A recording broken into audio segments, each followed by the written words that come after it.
saya sebagai prinsipal memberi kuasa kepada kuasa hukum penggugat. Nama saya Muhammad Rizal Fadilah SH. Bahwa setelah melihat apa yang terjadi, maka tentu saya sebagai prinsipal merasa diperlakukan tidak adil.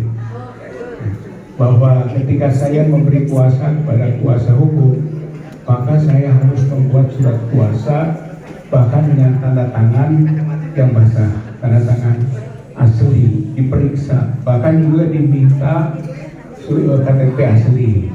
Saya kira oleh karenanya maka pada tergugat satu, yaitu Presiden Jokowi, juga harus melakukan sama. Artinya ia juga harus memberi kuasa dengan tanda tangan yang asli, begitu. Masalahnya adalah ini perdata, bukan hukum tata negara ataupun tata usaha negara, bukan peradilan yang berhubungan dengan administrasi negara. Ini adalah peradilan perdata. Perdata itu privat.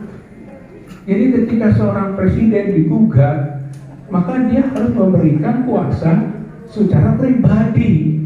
Apakah dia pakai cap jabatan presiden atau tidak, tapi harus tanda tangan dari Joko Widodo bahwa yang digugat di sini adalah presiden. Tapi jangan lupa Joko Widodo bukan sembarang presiden. Begitu, oleh karenanya melekat antara hal yang bersifat pribadi dengan jabatan. Tapi berkali-kali kuasa hukum juga menyatakan ini pribadi.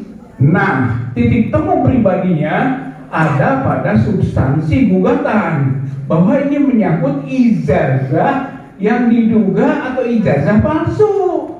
Karena ini ijazah yang melekat dengan seorang Joko Widodo, bukan presiden sembarangan.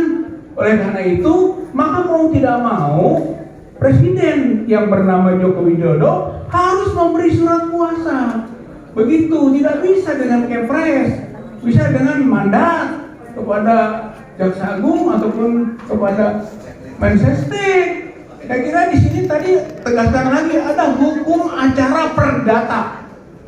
Maka digunakan dasar kepada hukum acara perdata. Jadi sebagai prinsipal dengan cara seperti ini, bahwa untuk penggugat harus tanda tangannya penggugat sendiri pribadi, tapi secara yang pihak lain tergugat boleh dengan jabatan, boleh dengan mandat, maka ini adalah perlakuan yang tidak adil. Gitu. Sebagai prinsipal maka kita harus sama kedudukannya di depan hukum. Tadi equality before the law, harus sama. Presiden adalah warga negara.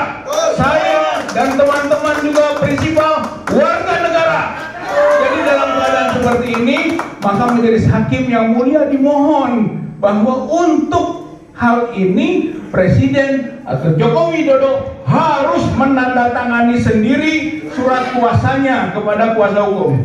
Dan ketika itu tidak bisa, maka tidak sah siapapun yang menerima kuasa.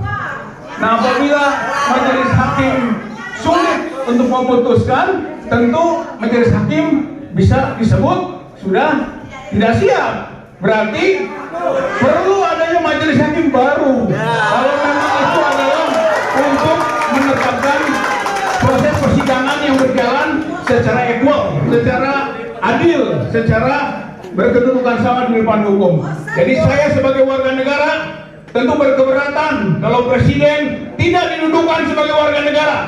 Warga negara Indonesia. Warga negara Indonesia. Terima kasih.